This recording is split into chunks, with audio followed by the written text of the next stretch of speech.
Bun, salutare și mi-am găsit la un nou episod din... De fapt, primul episod din Truecraft. Deci... Bă, ești but. Bun, deci... El este Demni și eu sunt Andy și astăzi vom arăta noi. De fapt, numai eu. Că nu știm cum să facem un din ăsta pentru multiplayer. Da, și eu am făcut un mare fail. Eu credeam că filmez. Dar încolo... Ăla cum se cheamă? Nu filmam. Da. Failuri. Failuri. Da. Da. Ce naiba este cu dislike? With dislike. Ei, ba nu, gata, hai ca, nu mai avem. Sperăm. Eu sper ca Andy să facă mai mulți subscriber. Bun, și acum... fac eu aici.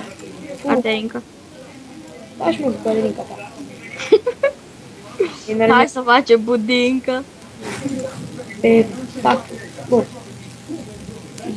Bișcă largi, nu, îi facem liceutoniți largi. Particles al, nu, discreted. Full screen, da, bun. Deci dacă nici acum nu mergem acolo. Bă, da. Deci.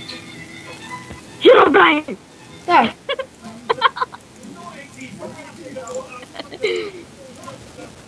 Eu și ăsta tău. Deci dacă nici acum nu merge, da. Pun o pauză și trebuie să rezolv cu lagul. Deci, păcat. Oho, ce bine mai merge, mai bine e. Sau nu? Ai Windows 8? Da. Da, deci. Asta merge bine? Da. Scuzați asta, ce se aude pe fundalul nostru? Clouds off. Băi, ce caută clouds on? View boobing on. Turn effect. Nu, fast, aici am uitat. Da, off, normal, display. În sfârșit! Merge mai bine! Da. Filmează, bă. Eu ies câta din comp, ok? Bine. Bă, da. What is it? With blood.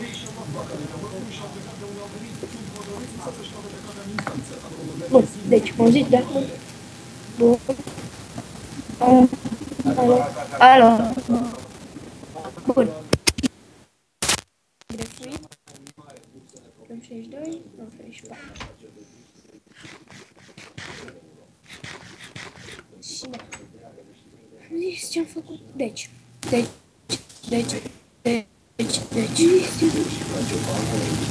Bă, ce faci, mă? Bine. În sfârșit nu mai merge așa în lag. Avem aici fermă. Da. Scuzați ce s-a auzit.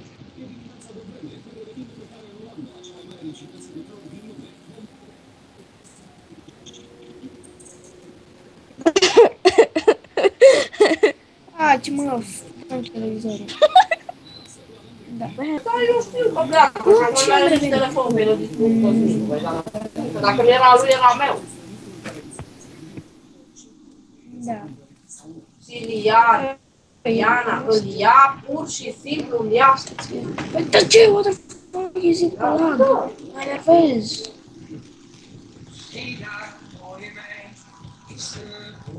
Ăsta? Ce ești? Păi am 7 milioane jumate, am la curent. Așa, perfect. Stanca! Da. Stai curent. Stanca, nu posta ăsta. Uai. Să nu postez cu vocea mea, că nu mă lasă mai mea. Soarta, eu postez. Nu-l postezi! Altfel. Acum o să vină ăștia să dai. Te rog, bă, nu-l posta. Uai, de ce? Nu mă lasă mai mea, bă, că mă ceartă. Păi de ce? Că nu mă lasă să postez vocea mea pe YouTube. Păi dau clownfish. Ha? Dau clownfish. Eu de altcumva vocea pe Skype. Nu posta. Și 3 copii. El își vede de viața. Te rog, bă. El îmi poate, dar eu nu mai învăț acum. Fac ce-o dracu e firma lor. Ce fac mâine? Ha? Bun. Na, bun, te las, bun.